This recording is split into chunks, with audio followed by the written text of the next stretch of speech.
My 8-year-old daughter spent her cousin's birthday party in the closet because she wasn't dressed well. Before we dive into it, tell me in the comments where you're from. I love seeing the different places people tune in from. And if you're new here, don't forget to subscribe so you don't miss more stories like this. I'm Holly, late 20s, a single mom just trying to give my daughter, Lila, the happiest childhood I can despite our tight budget. Money is always stretched thin, but I make sure she has clean clothes, good food, and most importantly, love. That's why what happened at my sister Clara's house cut me so deeply. It was supposed to be a fun day. Clara's daughter Ava was turning 9, and she invited the whole family to her big, glittery birthday bash. Clara loves making a show out of everything, so her backyard was decked out like something from Pinterest: balloons, streamers, a rented bounce house. I didn't want Lila to feel left out, so I dressed her in the nicest dress she had. It wasn't designer, it wasn't sparkly, but it was neat and pretty, and she was proud of it when we left the house. The second we arrived, Clara's eyes flicked over Lila like she was inspecting a stain. She smirked and said, loud enough for other parents and kids to hear, "Well, not everyone can afford to look nice, I guess." Then she gave me that fake smile I've hated since childhood. Before I could even respond, Ava chimed in, giggling, "Yeah, Mom, she looks like she's playing dress-up with old clothes." The other kids laughed. My stomach twisted, but what broke me was the way Lila's face fell, like someone had just blown out her light. I told her to go play, pretending not to notice, but she disappeared after cake was served. I thought maybe she was shy, maybe overwhelmed. It wasn't until the party was ending, when I went looking for her, that I found her. She was curled up in the hallway closet, hugging her knees, cheeks red from crying. She whispered, "Mom, they said my dress was ugly. I didn't want them to see me anymore." That moment shattered me. My little girl, hiding in a dark closet at a party that should have been filled with laughter, because my own sister taught her it was okay to humiliate people. I hugged her tight, told her she was beautiful, and we left without saying goodbye. I wanted to scream, to tear Clara apart right there. But instead, I swallowed my anger. Not because I forgave her, but because I knew this wasn't over. The car ride home was quiet, and for once, Lila didn't hum along with the radio. When we pulled into the driveway, she unbuckled slowly, dragging her backpack behind her like it weighed 100 pounds. Inside, she went straight to her room and sat on the edge of her bed, eyes fixed on the floor. Finally, she asked in a voice so small it barely carried, "Mom, why don't I have dresses like Ava's?" I froze. I'd been waiting for this question for years, dreading the day she would notice the difference between what she had and what others flaunted. My heart clenched, but I forced a calm tone. I knelt in front of her and said, "Sweetheart, it's not about the price tag. We don't have extra money right now, but I promise you, it won't always be this way. One day, I'll make sure you have everything you deserve." She didn't argue, but the disappointment in her eyes burned me. No reassurance could erase the memory of what she endured earlier, and I knew it. I kissed her forehead, tucked her under the blanket, and whispered, "You're the brightest thing in any room, no matter what you wear." She gave me a faint smile, but as she turned to face the wall, I could see she didn't believe it. After she drifted off to sleep, I sat alone at the kitchen table. The silence pressed down on me until all I could hear were echoes of Clara's smirks and jabs from over the years. The way she'd roll her eyes at my old car, the digs about me being a single mother, the constant comparisons that always ended with her on top. She never missed a chance to remind me that she had more, that I had less. Tonight had crossed a line. Watching my daughter shrink into herself because of Clara's cruel words wasn't something I could forgive. I replayed every insult, every time I'd bitten my tongue, every moment I told myself to let it slide for the sake of family. My jaw ached from how tightly I was clenching it. That was when the thought landed, sharp and steady. Clara would not get away with this. I didn't know how, not yet. But I knew one thing. I would never again allow her to humiliate me or my daughter. The seed had been planted. And once a seed takes root, it only grows stronger with time. Memories have a way of resurfacing when you least want them to. Sitting alone in the living room, I couldn't stop the reel from playing in my head. Every moment with Clara had always carried the same undertone, one that told me I wasn't enough. I thought back to the day she came over uninvited after Lila was born. I was exhausted, juggling bottles and diapers, still healing myself. Instead of offering help, she wrinkled her nose and laughed. "You look like you've completely lost control. Maybe motherhood isn't your strong suit." I remember forcing a smile while feeling my cheeks burn. Then there were the countless holiday dinners where she paraded her life like a shiny trophy. She'd lean across the table, making sure everyone heard about her husband's promotion, their vacations, their new car. She delivered every story with that polished grin, as if rehearsed, pausing just long enough for me to notice the silence when it was my turn to share. But the part that stung most deeply was how often she deliberately left me out. Family cookouts I only found out about through social media photos. Group texts where plans were made, and my number mysteriously wasn't included. Clara relished in drawing a line between us. Her circle was successful. Mine was not. The truth is, she fed on the comparisons. Every subtle smirk, every dismissive glance, every calculated remark wasn't casual. It was fuel for her ego. She didn't just want to be admired. She wanted to be admired while I was diminished. And for years, I let her. I convinced myself it was easier to absorb her digs than to confront them. But that night, after finding my child curled up and hiding from the world because of Clara's cruelty, all those flashbacks sharpened into something I couldn't ignore anymore. It wasn't just the dress. It wasn't just one party. It was a pattern, a lifetime of her ensuring she stood taller by keeping me beneath her. I pressed my hands flat against the table, breathing slow, steady, deliberate. The weight of every insult I'd swallowed, every moment I'd excused, every tear I'd hidden, it all crystallized into clarity. That birthday party wasn't just another jab. It was the final straw. I knew then that something had to change. Clara had written the rules of our dynamic for too long, and I had played along. That chapter was over. The next one would be written by me. Once the decision settled in my chest, my actions shifted quietly, almost invisibly.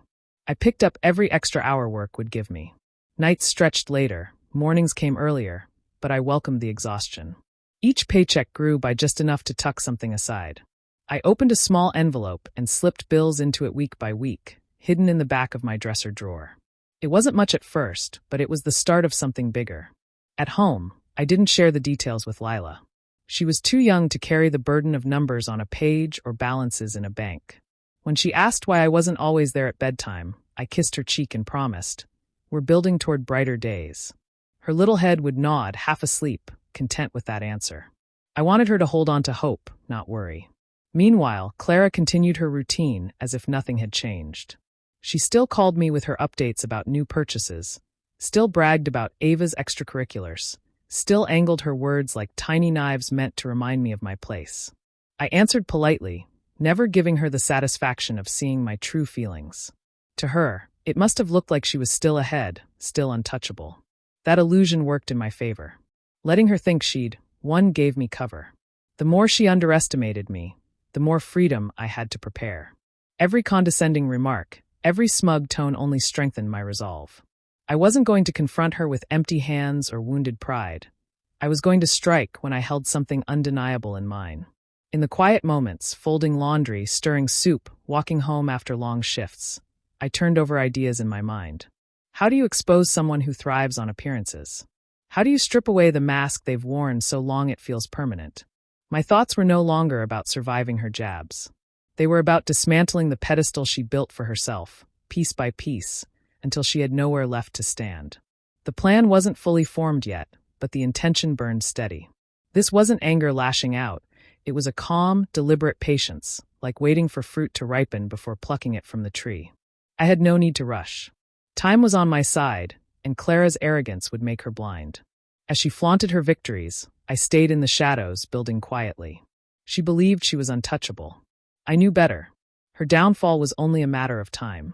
Thanksgiving arrived, and with it, the usual chaos of relatives cramming into one house, balancing paper plates and conversations. I dressed Lila in the nicest outfit I could manage, and slipped into a coat I'd bought from a thrift rack months earlier.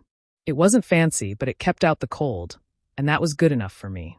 When we stepped into Clara's dining room, the smell of roasted turkey mixed with her perfume. She swept across the floor like she owned the holiday, greeting everyone with loud laughter and exaggerated hugs. The moment her eyes landed on me, they flicked to my coat, and the corners of her mouth curled. "Well," she announced, voice pitched just right so half the room could hear. "Someone's trying to bring vintage back." Her gaze lingered, mocking, as if my clothes were entertainment. A few cousins exchanged glances, uncomfortable, but no one said anything. What cut deepest wasn't her words. It was the small gasp I heard behind me. Lila had caught every syllable. Her eyes watered instantly, and before I could reach for her hand, she darted down the hall. I excused myself and followed, finding her locked in the bathroom, shoulders shaking. I pressed my palm against the door. "Sweetheart, open up. It's just me." When the lock clicked, she fell into my arms, burying her face in my chest. "Why does Aunt Clara hate us?" she whispered. My throat tightened, but I stroked her hair and told her softly, "She doesn't matter. You and I, we matter. Don't let her words touch you." I wished my voice sounded as strong as I wanted it to, but inside my fury boiled. I wanted to storm back into that dining room and cut Clara down where she stood. I wanted to demand why she thought belittling me in front of my child was her favorite holiday pastime. But instead, I wiped Lila's tears and held her close until her breathing calmed. Returning to the table, I kept my head down, letting Clara revel in her spotlight. Outwardly, I looked like the sister too meek to defend herself. Inwardly, a decision had already solidified. I wouldn't explode in anger. That would only give her satisfaction. No, when I finally responded, it would be calculated, undeniable, and in front of everyone who had ever witnessed her cruelty. As Clara carved the turkey and basked in her false superiority, I sat in silence, already imagining the day she'd carve her own downfall instead. The long nights and early mornings finally paid off. After months of showing up, staying late, and pushing through exhaustion, my manager called me into her office. I braced myself for extra responsibilities, maybe even criticism, but instead she smiled and said the words I'd been silently praying to hear. "We're moving you up. Congratulations, you've earned it." For a moment, I just stared, certain I'd misheard. But when she slid the paperwork across the desk with a salary figure larger than I'd ever seen attached to my name, relief nearly knocked the air from my chest. It wasn't just about money. It was about proof that all the effort, all the sacrifice was worth something. The first paycheck from that new role felt like a lifeline. I set aside bills and savings, then tucked away a little extra for something special. One Friday afternoon, I stopped by a boutique I usually only glanced at through the windows. There, hanging beneath soft lights, was a pale blue dress with delicate details that looked like it had been made for Lila. My hands shook as I bought it, imagining her face. That evening, I called her into the living room and handed her the bag. She pulled out the tissue paper slowly, cautious, as if she wasn't sure it was really meant for her. When the fabric unfurled, her mouth dropped open. "Is this for me?" "Yes," I said, my throat tight. "For you." She twirled in front of the mirror, the skirt floating around her like something out of a fairy tale. Her giggles filled every corner of our little home, brighter than any lamp. I hadn't heard that sound in what felt like forever. Not since before certain words had made her hide in closets and bathrooms. Watching her dance, cheeks glowing, reminded me of the little girl who believed the world was kind. And in that moment, a weight lifted from me too. For the first time in years, I felt sure I was giving her more than survival. I was giving her joy. The shame Clara had tried to press into us loosened its grip. I wasn't the failure my sister painted me to be. I was a mother capable of building something better. As I folded the empty bag and set it aside, one thought surfaced with sharp clarity. The time was coming. Clara's reign of superiority had gone unchecked long enough. Now that I stood taller, steadier, I knew exactly what needed to happen next. The invitation came in the form of a glossy card with gold lettering, slipped into my mailbox weeks in advance. Clara never missed an opportunity to turn her daughter's birthday into a spectacle, and this year was no exception. Her handwriting at the bottom read, "Hope you can finally make it this time." The word finally dug like a thorn, as if my attendance had ever been optional in her eyes. I held the card for a long time before deciding. Walking back into her world wouldn't be easy, but I knew this gathering would give me the stage I needed. I circled the date on my calendar with deliberate care. This wasn't just another party, it was an opening. The next few weeks, I moved with quiet purpose. One afternoon, I found the perfect dress for Lila, one that shimmered softly when it caught the light. It wasn't gaudy or overdone, but elegant in a way that made you stop and look twice. When she tried it on at home, her reflection glowed with a confidence I hadn't seen in her eyes for too long. That sight alone told me I'd chosen right. But I wasn't stopping there. I wanted Ava, the birthday girl, to feel celebrated as well, just not in the shallow, glitter-drenched way Clara always insisted on. I searched until I discovered something meaningful. A custom scrapbook filled with memories of her growing up, pictures gathered from family albums, and letters from relatives who adored her. A gift crafted with love, not money. I knew no amount of balloons or themed decorations could compete with that. I also began weaving subtle threads through the family. Casual conversations with cousins and aunts, nudging them to confirm their attendance. I wanted as many eyes there as possible when the moment arrived. If Clara thrived on an audience, then so would I, but for a different purpose. As the day drew near, I rehearsed everything silently. My demeanor, my words, even how I'd enter the room. I wasn't walking in as the sister she ridiculed, but as someone who had rebuilt herself piece by piece. She wouldn't see it coming, and that was the beauty of it. The card still sat on my counter, its gold letters catching the light. I looked at it one last time and smiled to myself. Clara thought she was inviting me to another evening of humiliation. What she had really done was open the door for her own undoing. The evening of Ava's celebration arrived, and Clara's house looked more like a rented venue than a home. Strings of lights glowed across the backyard. Waiters in black carried trays of sparkling drinks, and a hired photographer snapped photos at the entrance. Guests murmured their admiration, exactly the way Clara liked it. As I walked in with Lila by my side, Clara's eyes flicked over me like a scanner searching for flaws. She smirked, leaning toward a group of relatives. "I see you've made an effort this time," she said loudly, her tone sharp enough to slice through the chatter. A few people shifted uncomfortably, waiting to see if I'd shrink like before. Instead, I smiled. Effort looks different when it comes from sincerity, don't you think? My words hung in the air, calm but edged with steel. For once, Clara didn't have an immediate comeback. Just then, Lila stepped forward in her dress, the fabric catching the glow of the lanterns. A hush fell over the space as heads turned toward her. Whispers of admiration spread through the crowd. One of our aunts clasped her hands together and said, "She looks absolutely radiant." Another cousin added, "Holly, you've done such a beautiful job raising her." Lila's face lit up, her cheeks flushed with pride instead of shame. She twirled once, laughter spilling out, and the attention she received was warm, genuine. I caught Clara's expression shift, her jaw tight, her fingers curling against the stem of her glass. For the first time, she wasn't the star of her own event. I moved gracefully through conversations, letting others lead the compliments. Each kind word toward me or my daughter pressed Clara further into the background. She tried to interject with stories of vacations and material triumphs, but the audience was already charmed elsewhere. When she attempted another jab, "Well, anyone can buy a dress if they save long enough," I turned to her and said evenly, "And yet not everyone can raise a child who shines from the inside out." My voice wasn't raised, but it carried. The silence afterward said everything. Relatives exchanged glances, some nodding subtly, as though they'd been waiting for someone to say it aloud. Clara's smile faltered, and though she tried to recover with a laugh, it fell flat. The balance of power had shifted, almost imperceptibly at first, but unmistakably. For the first time in years, I wasn't the one on the defensive. The room itself seemed to have tilted, and Clara was left scrambling to find her footing. The dining room had gone quiet, forks clinking against plates in a rhythm that felt too heavy. Holly leaned forward slightly, her voice steady, carrying more weight than volume. She spoke with a calmness that contrasted the tension around the table, and the silence made every syllable land sharper than any shout could. She began by mentioning how appearances often mislead, how sometimes the loudest critics are the ones most desperate to distract from their own cracks.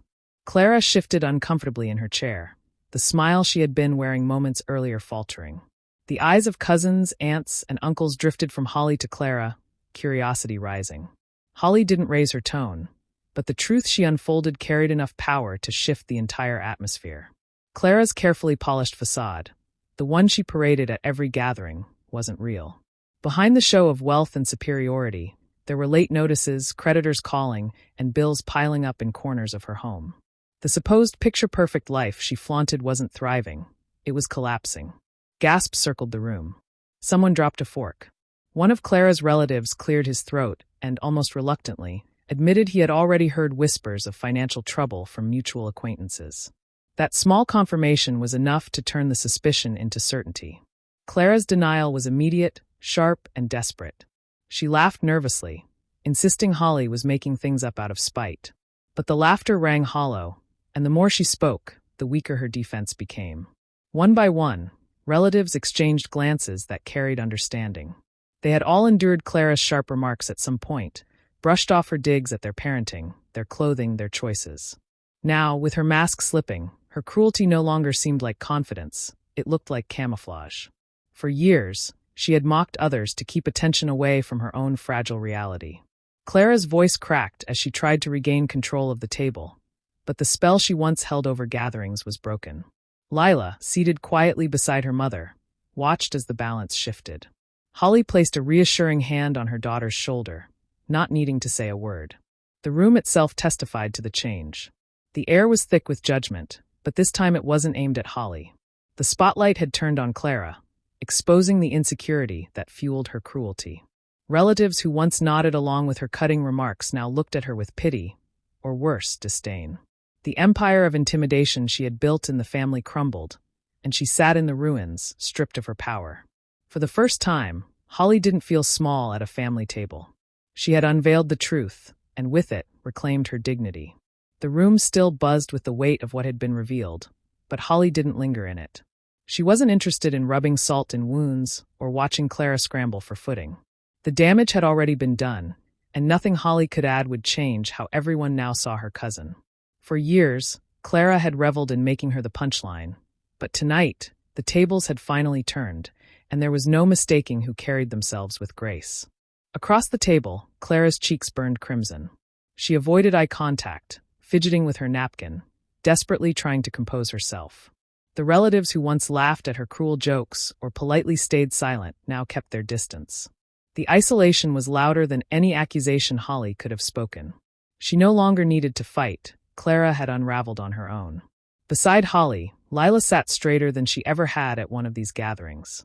Her little hands smoothed the skirt of her dress, and for the first time, she wasn't shrinking away from whispers or stares. Instead, she met her mother's eyes, her smile trembling with relief and pride. That small expression carried more meaning than any victory Holly had imagined. She had protected her child, but more importantly, she had shown her that dignity wasn't something you begged for. It was something you claimed. Holly rose from her chair with calm confidence. The scrape of wood against the floor drew every gaze back to her, but she didn't falter. She reached for her daughter's hand, and Lila eagerly slid off her chair to stand beside her. The simple act of walking away felt like the closing of a chapter. No raised voices, no dramatic storming out. Just two people who had endured enough cruelty choosing not to sit at that table any longer. As they moved through the dining room, Holly felt heads turning, not in judgment, but in acknowledgement. Quiet respect followed her steps. For once, she wasn't the outsider, the one being picked apart. She was the example of resilience, of a parent willing to stand tall so her child could learn to do the same. By the time they stepped outside, the cool night air wrapped around them like a reward. Lila squeezed her mother's hand, her small voice steady as she whispered, "I'm glad you're my mom." The words struck deeper than any applause ever could. Holly smiled, her heart lighter than it had been in years. She didn't need Clara's downfall to feel victorious. The real triumph was walking away with her daughter, both of them unshaken, their heads held high. "Do you think I made the right decision walking away with my daughter? Or should I have tried giving Clara another chance?" Share your thoughts in the comments. I'd really love to know. Don't forget to subscribe for more.